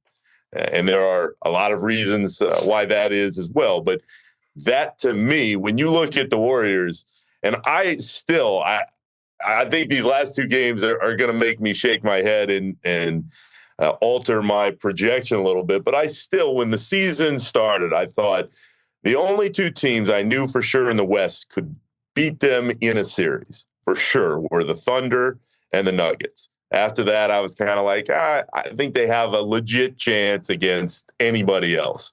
As I watch them now 2 months into the year, I go, if you're getting these type of games from Steph and you're still losing, you've got big, big problems. And I think what we've seen is Steph, when he's out there, still playing an incredibly high level. Draymond defensively, still playing at a high level. He didn't play well against Portland. Better days are ahead for him. Jimmy, I'm starting to worry about a little bit if I'm a Warriors fan, because I don't think that knee is right. I don't think he's jumping the same way and has the same push that he needs. And Zach, all these years you and I have been having the Jimmy conversation. When he wanted to turn it on, he could, and he could just dominate. That part right now doesn't seem to be the same. And I think, frankly, he's still struggling with trying to figure out exactly how to play around Steph and the rest of the group, even though it looked really good for that first stretch after the trade. On the whole, though, the rest of the pieces on this roster that were supposed to be there just haven't played at the level they need. And you mentioned Horford. I mean, he has provided them basically nothing for the first couple months, and he's been hurt the whole time. So there are a lot of pronounced flaws. They've got to fix whatever they can near the deadline, but I just don't think they're going to get to where they wanted to this year, which is too bad because Steph is playing out of his mind. Yeah, I've been saying for 2 years, I think it's over.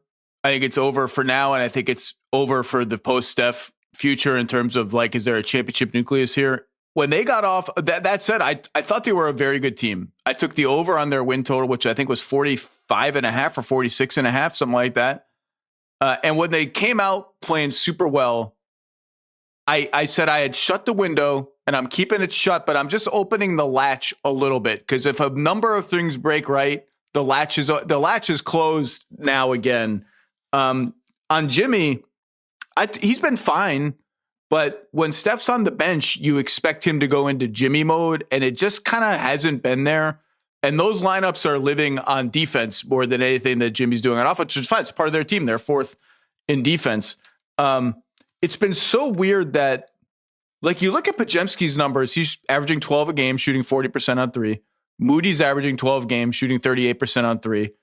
Their minutes just go up and down like this. And I'm watching that Blazers game last night as Steph is doing everything he can possibly do to will them to a win. And they roll out Steph, Podziemski, Moody, Butler, Draymond at the 5. And I'm like, man, I really have always been intrigued by that specific 5-man lineup. Is that their best lineup? I've really wanted to see that lineup more. I feel like I've barely seen it. It's played like 19 minutes the entire season.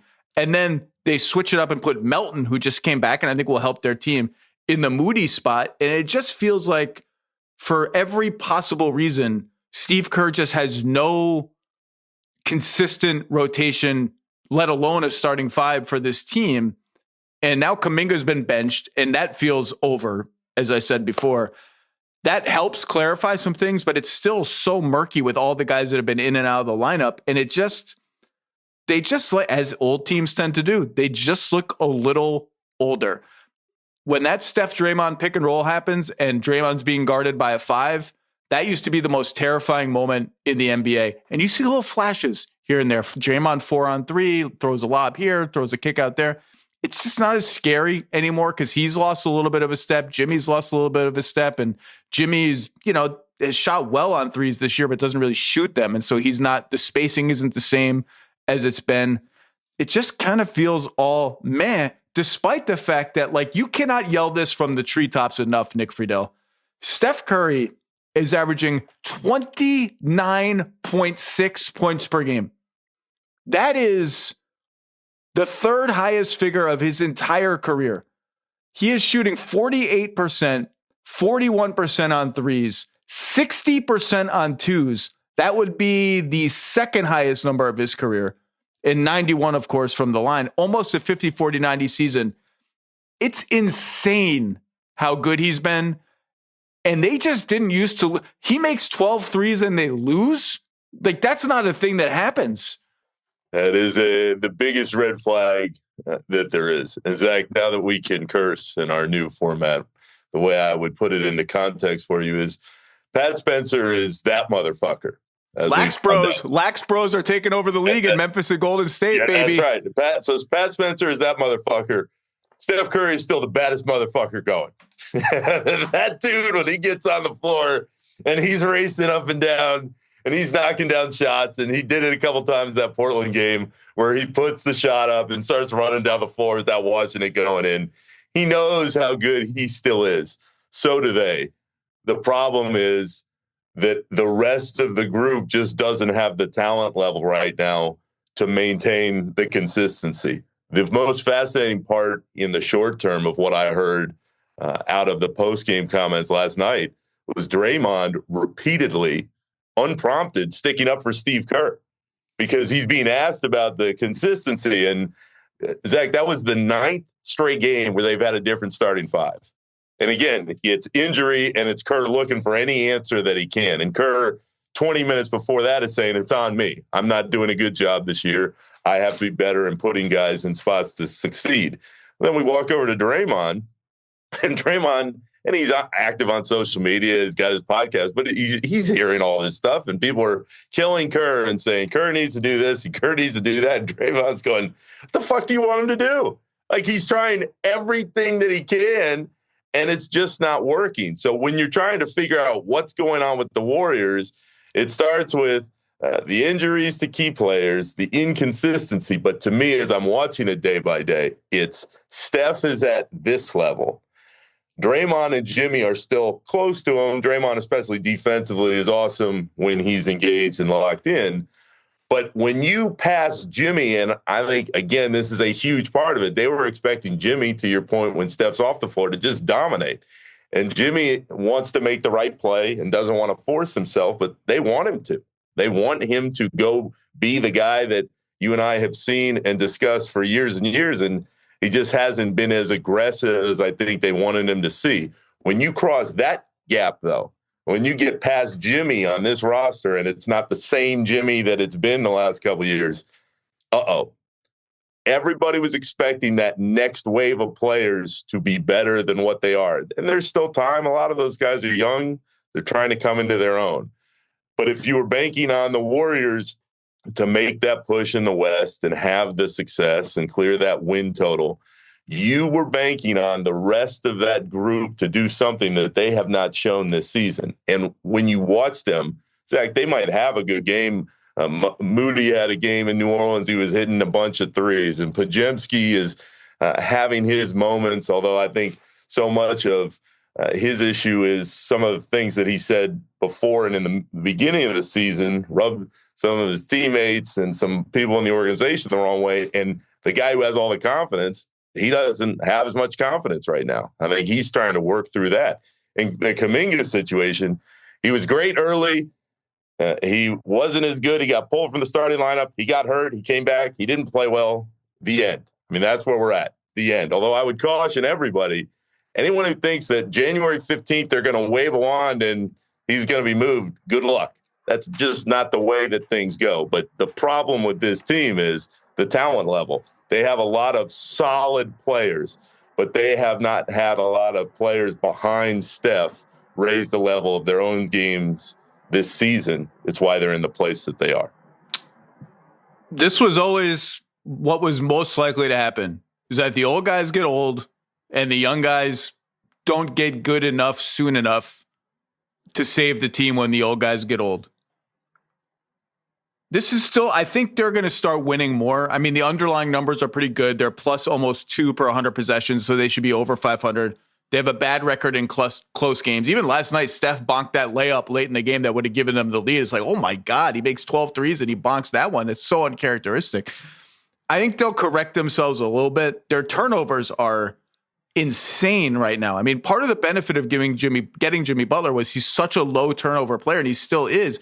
He shrunk by himself their entire turnover rate last year, and it's back up. And as much as I love Draymond as a player, like, his turnovers are crazy. He's throwing these like hit-ahead passes that are getting picked off every game. He and Post miscommunicated like 4 times last night against Portland. His turnovers are up, and they're all crazy live ball, really damaging turnovers. I do think a lot of this will correct. It would really help if Horford could get healthy and give them anything. But even if it corrects, I think they're closer to a 44-38 team than a 50-49 kind of win team that I thought they were.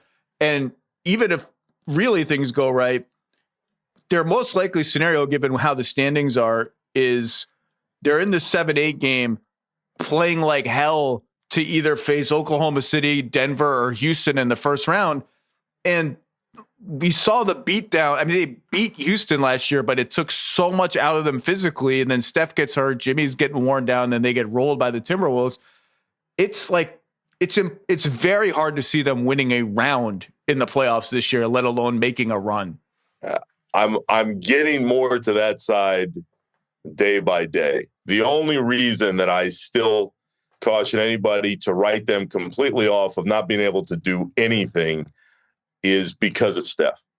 And he is, when you watch him, he's still just incredible because it's incredible. He can break down an entire team. But also in context, Zach, I sat there and watched in Portland. He was killing the Blazers, and the crowd is going absolutely nuts the way that they don't usually do anywhere on the road. But they were into the Steph show, and they still lost. And it was the first time he knocked down 12 threes, and they lost. And that is a real big problem. But again, this is where I at least have to throw caution out there. Out of the almost 2 decades I've been doing this job, never in my life have I seen a schedule the likes of which they're going through to start the year. Ever. They have flown across the country 3 times. They've played a ton of road games. They've got some home games coming up. They've got one more trip before the end of the calendar year to the East Coast, like Toronto, Brooklyn, and Charlotte. And then they are home for the vast majority of January and a chunk of February going into the break. So I think that will allow them to take a breath. The problem, though, is you can't be this reliant on Steph and not get enough behind him. And that's what scares me. When you look at the numbers, and you pointed them out, defensively, they look really good.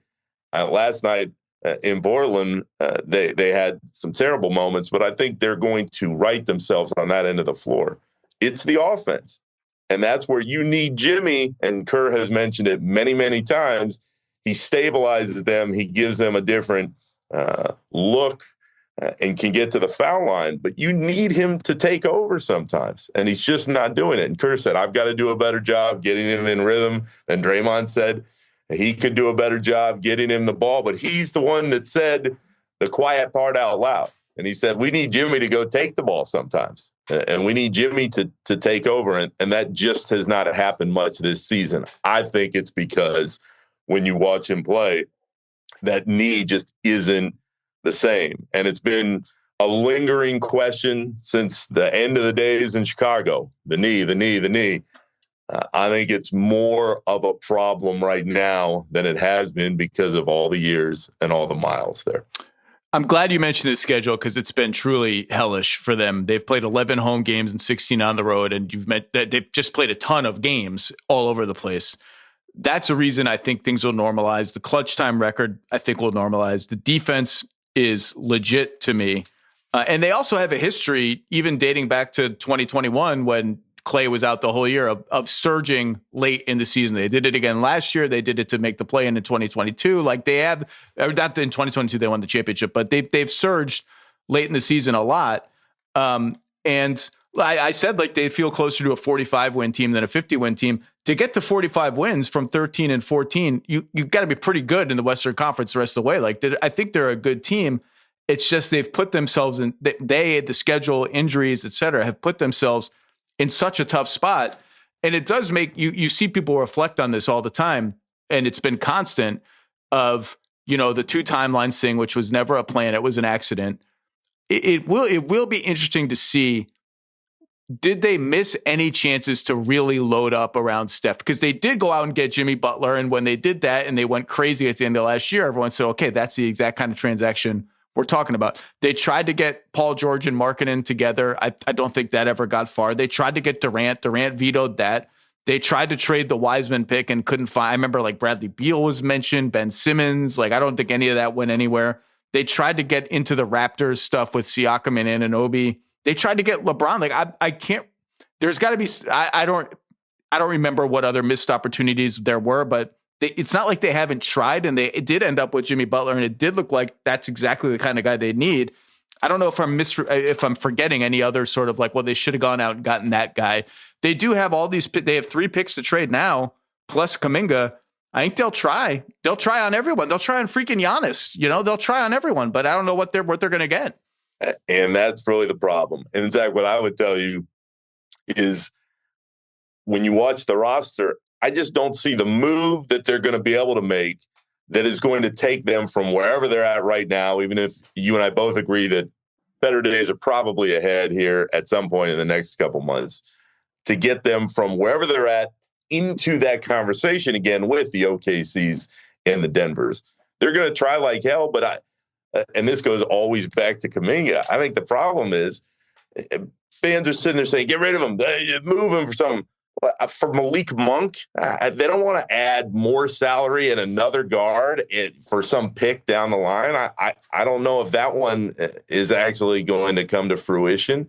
And I think the part that has kind of gotten lost in the framework of the conversation is, I think when you miss that big on the number 2 pick, and it's not pinning it all on Wiseman because he was the player that he was, but when you have that pick and you don't take advantage of it, it just leaves this huge gap that really has never gotten filled.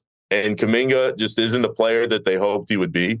Moody is a solid rotation piece, but he's not going to be a difference maker every single night. You get what you get. And I think you nailed it. When you have an older team, you need somebody to come up behind them and give them help.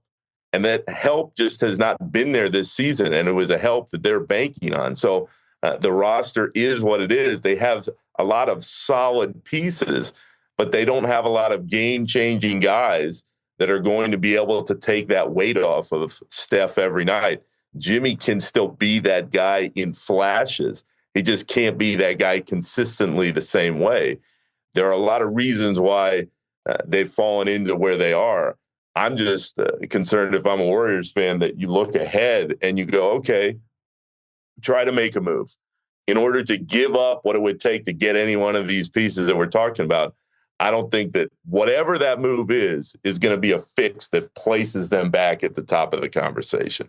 Yeah, if you had to boil it all down to one moment, it's the Wiseman pick. And we don't need to go back and relitigate that. All that said, this team's better than its record. And I love watching Steph. And I love watching these guys rage against the dying of the light. And that's what we're going to be in for the next 50 whatever games, is these guys raging against the dying of the light. And Nick Friedell is going to be there to cover it all at The Athletic. It's great to see you, buddy. You got your Cup shirt on. It's all happening. I miss you. Oh, Rhino, man, boy. That's a tough one. It is, but I can't tell you how much I enjoy being with you again, bud. It's been too long. It makes me feel good to have this conversation again. And for all the Warriors fans, I do think they're going to put some more wins together, but I would close it this way. There was so much hope that when they got Jimmy and they made that move, Zach, it was Jimmy, Draymond, Steph, 2 more years, and Horford, 2 more years. I think what we're seeing is this is it this year, because I don't know what the hell you go and do next year with Steph going on. I mean, he's going to be 38 in a couple months, and he's going to be 39 next year. Jimmy on the knee, Draymond an extra year. This is the last run right now, whatever it is. Next year, what do? You run around with Steph and you say, Steph Curry is incredible. We need to all appreciate what we're seeing on a nightly basis. But there was supposed to be a 2-year window with this group. What we're seeing very clearly is this is that last year of that window, and it's getting shorter by the day with the inability to find the consistency that they need. Well, that was a depressing way to wrap it up, Nick Friedell, but it is great to see you. I will see you down the line somewhere at an arena around the NBA. It's good to see you, bud. Go Cubbies. Always, my man. Talk to you. All right, let's bring on a special guest, Denver Nuggets forward and now podcaster, Cam Johnson. Welcome to the podcast family. It's a big career upgrade for you. Thank you, Zach. I appreciate it. Thank you for having me. Are we calling it the old man in the 3, the young man to the 3? Is it both, depending on which type of episode it is? I'm confused by the titles. So when I'm present, it's the old man in the 3. The young man in the 3 still will be in operation. Those episodes drop on Thursdays, I believe. And Tommy's just going around, kind of more of like a team-based thing where he's getting guys in a group environment. And then when I'm present, it's the old man in the 3 that are dropping on those Tuesday episodes. But you're younger than Tommy. Absolutely. There's a dissonance here that I feel like we need to simplify this. I feel like it just needs to be one or the other. But anyway, you just started out. It's going well so far. I've listened to the first couple of episodes. You having fun? Yeah, it's cool. I did a lot with the young man in 3 last year, just hopping on in the studio in Brooklyn when I was there. I think you guys might know the backstory of that. JJ had put a golf simulator in there, really nice golf simulator. And it was only 5 minutes from my apartment. So I would mosey on over there, get on the sim, and, just through the process of being around so much, I ended up hopping, just down the hallway into the studio and getting on the pod with Tommy. And we decided to take it a step further. So you had an apartment in Brooklyn, like a normal New Yorker, except I heard you have concluded New York, not for you. I'm not a city person in general. Never have been. I'm from the suburbs of Pittsburgh. But, I started to enjoy it as time goes on. Of course, as soon as you start to feel a little bit more comfortable is when you get traded. That's kind of how life goes. It's kind of how the NBA goes. But it won me over a little bit as to how I viewed it when I first got traded there.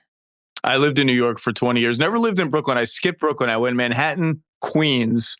Very uncommon trajectory. Everyone stops in Brooklyn at some point. But we were a pandemic move out of the city for more space into the burbs. I miss it every day. It's still my favorite place. Okay, you mentioned the Nets. You have told the story many times about how you found out you were traded from the Suns to the Nets, woken up in the middle of the night to a flurry of texts and all this. But what about this most recent trade? How did you find out you were traded from Brooklyn to Denver, and kind of like one of the sneaky important deals of the offseason? Who told you? What was the first wind you got of it? Those trade rumors had been flying around for 15 months, 14 months by the time I actually got traded.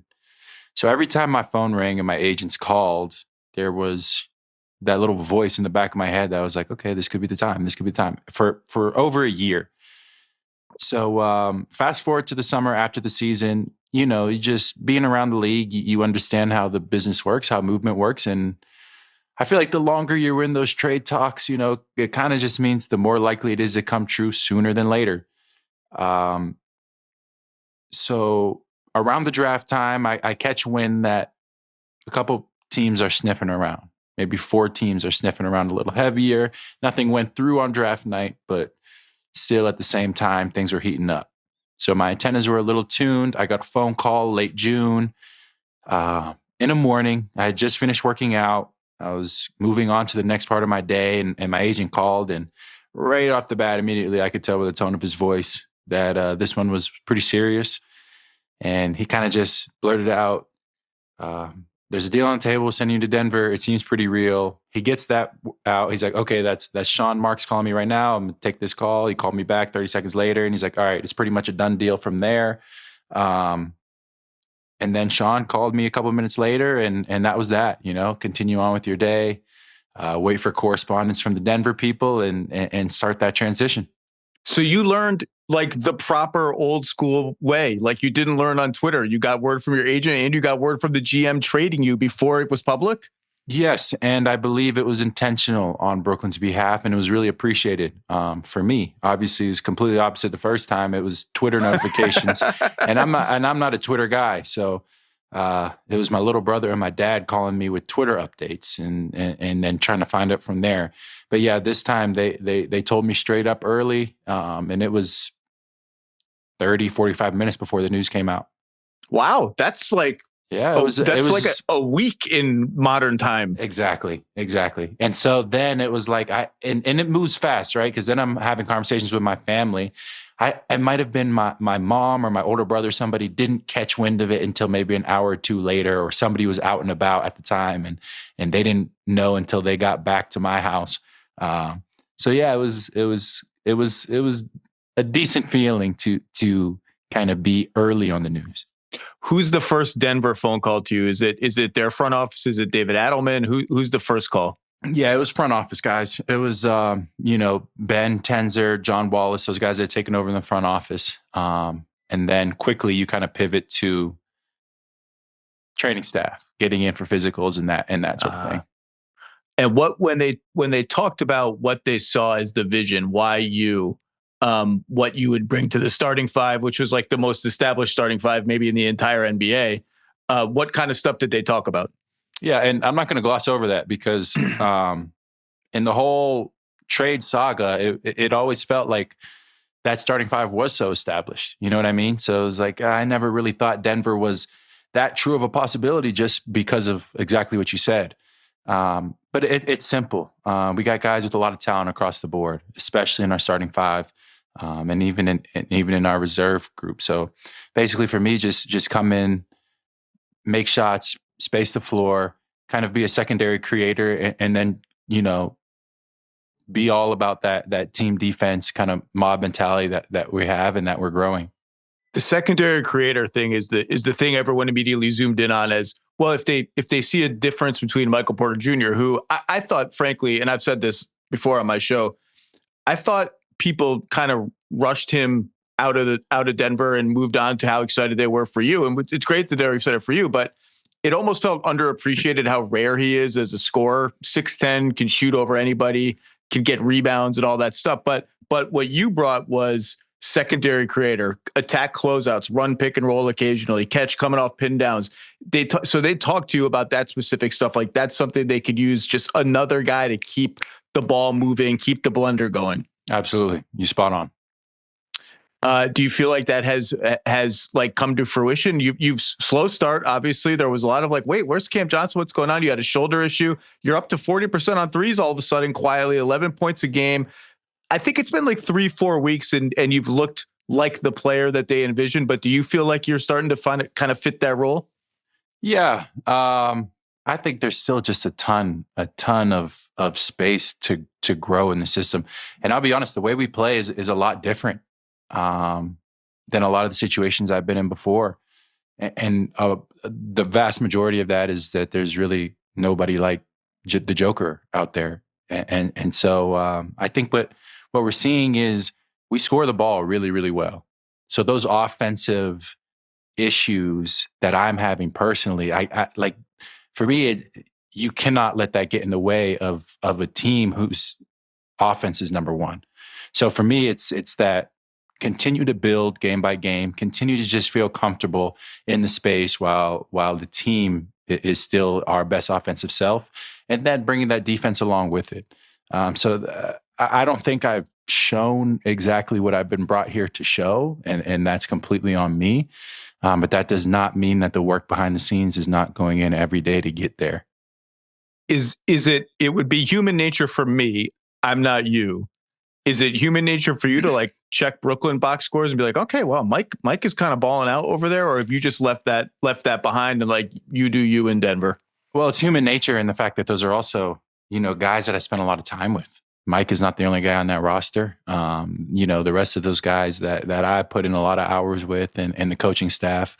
So of course I check in. I check in on all their games. And what I've seen Mike do, I think a large part of that is the system and the places he's put in, and Jordy's emphasis on just, hey, let it fly. And Jordy's a great coach in that regard. And you're starting to see growth from the team perspective from over there in Brooklyn now in terms of being able to spin it and get some wins. But man, we all know Mike's shooting ability and how he's kind of just able to shoot out of anywhere, any contest, any spot on the floor. And that's exactly what he's showing over there. Okay, Joker's in Serbia when you get traded to Denver with his horses, with his family. What is the first, not text, not whatever, like actual voice-to-voice conversation as a Denver Nugget that you have with Nikola Jokic? Right there, right before media day, baby. That's it. Wow. That's it in Denver. Yeah. So like when he comes back to the States, and what's the conversation? Like, hey, I'm Nikola. Welcome to the team. Don't fuck it up. Yeah, I wouldn't say that last part's in there, but it's definitely like, hey, like, welcome to the team. But, at this point in the preseason, we're, everybody got a lot going on. So it's not even that much of a introductory kind of conversation. Just like, hey, what's your next media stop? You good? Good morning. We'll see you over at practice later on. That's it. Welcome to the Nuggets. And has it been, obviously you watch basketball, we all watch basketball. This is a 3-time MVP, one of like the all-time unicorn players. Has it been what you expected playing with him and his passing? Has it been different in some way that you didn't expect? What's the early experience like? Oh man. It's kind of been what I expected, maybe even a little crazier. We all know he can pass the ball, but he's just what I've seen from being his teammate now. I've when you play against him, your team game plans for him. You feel like, all right, we're going to do this because this is our best chance of slowing him down. We're going to do that. We're going to do this. But now when you're on his team and you're his teammate, you'll see. We played probably somewhere in the high teens worth of teams, and what you see is everybody does something a little different. And, everybody, or some teams do minimal and kind of play them more straight up. But the bottom line is it's really hard to slow them down. Like, all these adjustments that teams go to, and a lot of the times it's just, they're handicapped on exactly how they can game plan. And what it leads to is what you see when he has kind of like scoring explosions like he had in Atlanta down the stretch. And, he's had a handful of times this year against LA, and LA is just, they don't have the answer. And that's kind of what I've come to see that maybe I wasn't expecting quite as much, but it's a lot of times like teams do not have a good answer to slow him down, period. You guys are, I think, 17-6, something like 6. The West is just full of juggernaut teams. You've got Houston twice coming up in the next 10 days. And you don't play Oklahoma City until March. And then you play them 4 times from March till the end of the season. Are you already in a place where like those games are circled on the schedules? Like, all right, the first Houston game was a playoff level sort of strategic, back and forth, physical. Are those games that you're already kind of looking forward to and thinking about? And are you to what degree are you watching Oklahoma City and what they are doing in your conference? I try to check in on all these teams kind of periodically. OKC obviously is playing at a high level, and it's predictable. They have their guys, they have their system.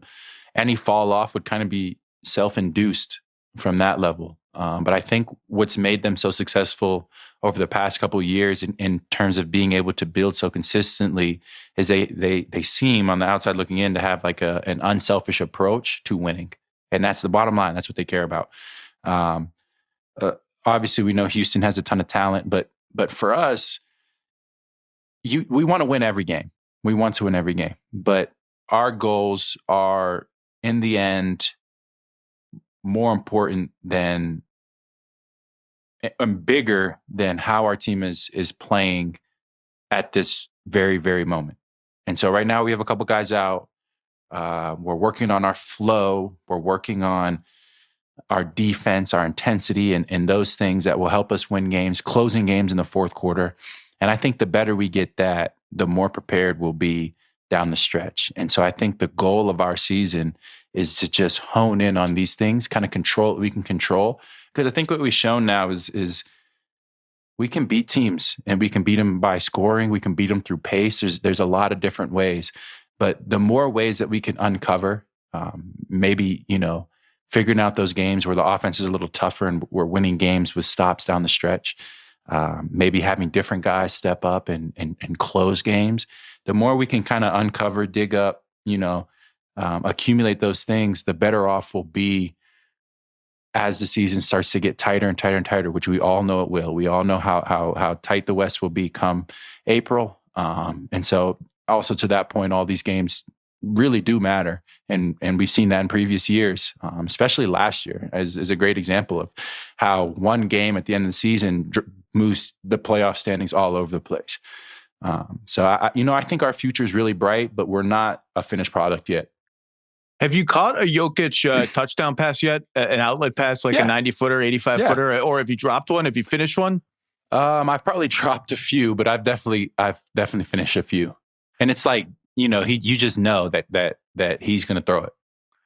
And have you had the experience of a pass whizzing towards your head when you didn't necessarily think a pass even existed, but he did? The best example of that was preseason game 2. He threw a crazy baseline pass without looking, like a wraparound baseline pass against the help. And so far, none have topped that one, but you always got to be ready for his passes. All right, let's do some Cam Johnson greatest hits. Rookie year, bubble. How'd you stay sane in the bubble? Well, I was young, man. I was, fresh out of college. COVID quarantine kind of time was crazy for everybody. And so for us, the young guys on our team, it was me, Ty Jerome, Mikal Bridges, Javon Carter. We had a lot to prove in the league still. And it's my rookie year. Like, I don't want it to be over. There's still so much for me to learn. That's when you have that real pure, genuine excitement to get back to playing. So when we were let in the bubble, we were 26-39. We were the last team let in, our Phoenix team.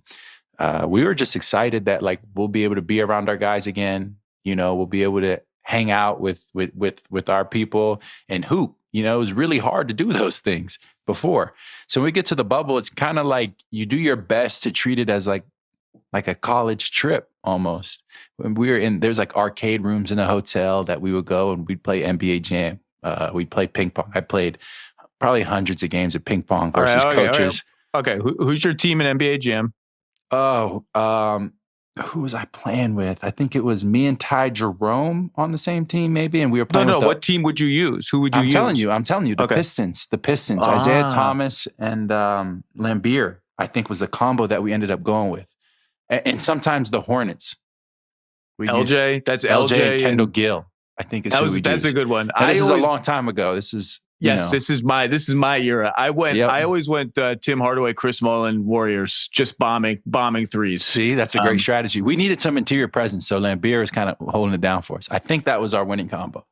How's your ping pong game, and who's the king of the 2020 Suns ping pong?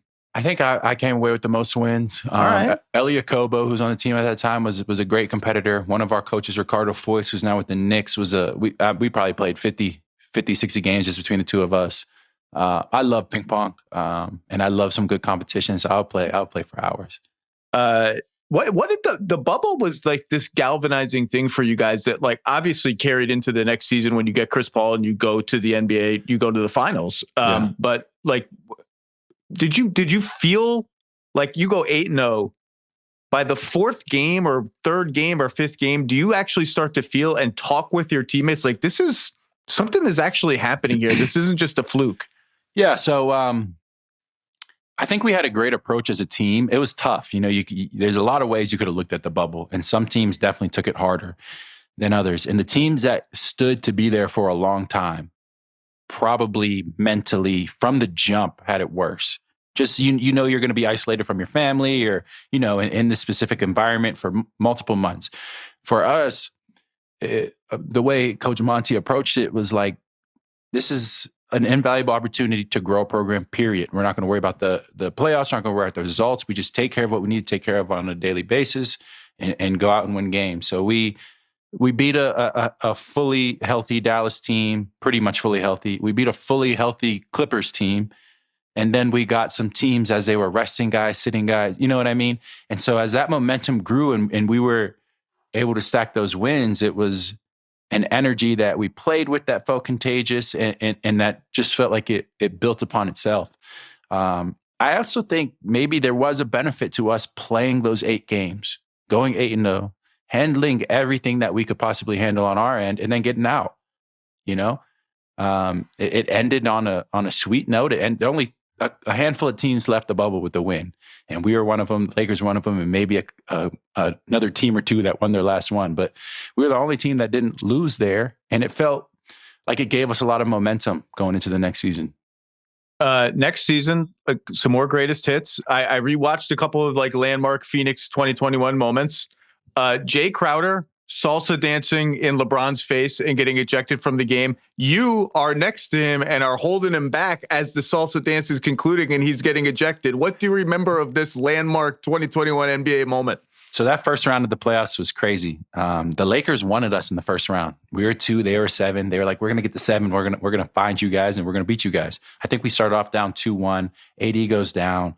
But I think CP got hurt early in that series too. But it was just a gritty effort on us in a highly emotional series where tempers were kind of flaring.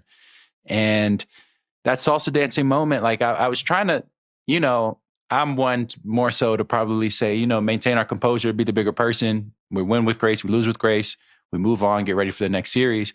But some of my teammates had some other ideas and they wanted to savor the moment. So as I'm trying to pull Jay away, they're like, I had guys get mad at me like, nah, let him go. Like, who are you with? I'm like, who do you think I'm with? You know, so it was a funny moment there, but I was like, I'm just as much down for this as you guys are. So at that point, I'm like, you know what, Jay, you know, salsa dance your way all the way back to Phoenix. It was a great series for us, and a tough one too. Yeah, I can tell you're laughing as you are trying to de-escalate the situation at the same time. Exactly. The value in the conference finals, game 2, it's the famous inbounds play that Ayton dunks and to beat the Clippers. And you are like curling around on the perimeter, almost as, I don't want to say decoy, but obviously you're trying to draw some attention. That was the plan. Had you run, I mean, I know that's the Jay Triano play, but had you actually run that play before? Had you been in that play? Do you feel like you executed your role correctly? Did you know it was going to work? All the credit on this one goes to Coach Mont, because as soon as that timeout was called, he grabbed the clipboard and got to explaining the entire play, no stutter, no hesitation, and then went to each individual of the 5 guys and told them exactly what to do and exactly what to look for on the play. And then he ended with, there is no goaltending on an inbounds pass. Try to almost make a shot, Jay. DA just put a hand on it, send it in a basket. We'll win the game. We'll go home. So my specific job was come off that screen, like you said, as a decoy. And Mont's like, just do whatever you can to make it look like you're in the play. If you can get your defender, which was Paul George, I think it was Paul George, to follow you out of the play, perfect. You did your job. So when I start making my run, I felt like, okay, if I just run with intent, like the play is going to come back to me or something, I'll get him out of play. And sure enough, he followed me all the way to the freaking sideline. He tracked you. He tracked me. And to see that play kind of unfold in real time and the confidence that was in each player to execute it was pretty cool. And the result was even cooler. Okay, now a negative memory from the 2021 finals. The Drew Holiday steal from Booker and alley-oop to Giannis to basically clinch up the NBA championship is one of the all-time, like, no, it was clinching game 5. It wasn't the NBA championship. It wasn't. I don't think it was the last game. Yeah, but a home game to go up 3-2. Yeah, that's what it was. It was in Phoenix. You're on, now. I rewatched it. You're on the bench. Yeah, but I remember I was not at that game, but I remember watching that, and the steal is incredible. And they could have basically just played it conservative and you would have had to foul them and go to the line. And instead they go the entire other way and try this alley-oop to Giannis, who's not a good free throw shooter, so you better convert it. You're on the bench watching. Are you just like, what in the world is happening? Like, what's your vantage point on that play? That's an all-time crazy NBA play. Yeah, man, I hate that play. I think we're up 1. Is that correct? I'd have to go back and look. I don't remember. I think exactly we're up 1. So if we foul them and they make 2 free throws, we still are 3 point away from tying it. So what really felt like it hurt was Chris fouling and Giannis making they're up 1. They're up 121-19. If I said we're up 1, I meant they're up 1. So what really hurt was fouling and Giannis making the dunk and potentially going down 4 in the games out of reach. And did Giannis miss the free throw and they got the offensive rebound? You're doing more of a deep dive than I did in preparation for this. Well, I like blacked out when the lob got thrown. I couldn't believe it. It was gut-wrenching, man, just because, and we had been closing games so well all year, and you get down to that moment, you have the ball in Chris's hands, you have the ball in Book's hands. We're at home where we've been winning so much in the playoffs. We felt comfortable on the sideline. I felt comfortable over there. And so, and a lot of credit of that goes to Milwaukee and how they were playing the gaps in the finals. If you really watch how they played the gaps in games 3, 4, and 5 versus how they played it in games 1 and 2, it just led to a lot more moments of hesitancy. And one of those moments was where Drew was kind of able to sneak back into play, get that steal, and create that fast break. And so that was just a gut-wrenching play, man. I mean, you talk about being up 2-0. That game, 2-2 after game 4 when we were up 9 in the fourth quarter of game 4. And then to go up 25 early in game 5 and Drew Holiday go crazy and bring them back and the game's tight all the way to the end, like gut-wrenching moments, man. And obviously ones that I wish I could have back because you just get so close. And then you realize how hard it is to get back year after year after year. I promise I'll end with a couple of fun questions, but it's been 3 years now. It's been 3 years. Can we hear the real story of what happened in Game 7, 2022 against Dallas when I blinked and the score was like 50-20 and Ayton was benched and everything was going completely haywire? Like, what actually happened? Did you feel going into the game like something bad is going to happen tonight? No, I didn't feel like something bad was going to happen, but I did not. It's not like I felt the opposite. It's not like I felt like we're going to come in here and win handily. The one thing that was on our side for sure was the fact that we had dominated home court and that whoever was home won the first 6 games and won handily. Our margin of victory is probably 15 plus at home and theirs is probably 10, 15 plus at home. So you go back home, you figure, we're back home. This is where we've been comfortable. We've been winning games here. But from the tip, something was a little off and they took advantage of it. And we missed shots. They made shots. We played sloppy. They played clean. And so I remember at the end of the first quarter, it just felt like such a desperate feeling. And then the message at halftime was like basically just like, hey, man, whatever the result of this is, go out with your heads held high. Compete for the next 24 minutes and let the result be the result. And we'll continue to move on and build from that point and, attack it again next season. And it was such a disappointing way to end such a great season across the board for our team. And one of the most heartbreaking moments of it all was that was my last playoff game as a Sun, And in that moment, it's my 3rd year. We have a relatively young group outside of Chris. You're not thinking that the end is near. You're not thinking that you're not going to play another playoff game with this group. You're not thinking that, 40 games later, you'll be traded and, and all those things. So all you're thinking is like, man, we got to go through preseason, training camp, 82 games, and a series just to get back to have an opportunity to win a round 2, just to get back to 2 years ago to win a finals. And up until that point, I like to say this one, up until that point, our progression had been very linear. The bubble team was better than the prior team. The team that made the finals was a 2 seed, 51-21, whatever it was, made the finals but lost. We come back the next year, we up it. We are whatever it was, 66 and 60 something wins. Yeah. Yeah, 60. And we, we almost felt like we could maybe chase 70, but we started to try to gear up for the playoffs, that sort of thing. And we're a 1 seed and we win our first round. So up until that point, we're oh, every step we're better, every step we're better, every step we're better. That was the first time we really got punched in the face and didn't make it to kind of a better mark, which is going to happen. But like I said, man, you come back and things change and the league moves fast and you just got to move with it. You are famously an astronomy nerd. I read something where you had a telescope that was in your apartment in New York and had been in your apartment or your house and whatever in Phoenix, but all the light in New York from the buildings, from the lights and stuff, it disrupted your telescopic view of the universe. Is it with you in Denver, and is the view better in Denver? I'm downtown in Denver, so it's not that much better. All right. I know, and that's frustrating in and of itself. But when I'm back home, and I still live in Arizona in the off seasons, so when I'm back home, I have my telescope back there, and sometimes you don't even need the telescope, just looking around, and kind of just admiring the beauty of creation is sometimes enough. Cam Johnson's best outer space movie is what? Interstellar, easy. Wow, easy. I got to rewatch Interstellar. I watched it. I watched it on a plane, which is not the way you want to watch that movie. And I was like, at some point, I just was like, I don't know what's happening anymore. Yeah, that's fair. No, it's an amazing movie. It's definitely the best movie along that line. All right, I go Aliens. Alien or Aliens? I almost view them as one movie. Have you seen those movies though? Because you're much younger than me. Have you seen like the original Alien movies? Yeah, of course, and they're freaky. Scared the crap out of me as a kid. Yeah, which is, me too. I like being scared. I like being scared in movies. You are from the suburbs of Pittsburgh, Moon Township. Moon Township, that's it. But you are a Bengals fan. How did this happen? All right. So my dad's from South Carolina, Myrtle Beach area, Conway. He grew up a Cowboys fan, I guess just because they were on TV. Although he didn't like the Cowboys at the time when I was a child, he still didn't like the Steelers because of that, longstanding rivalry stuff.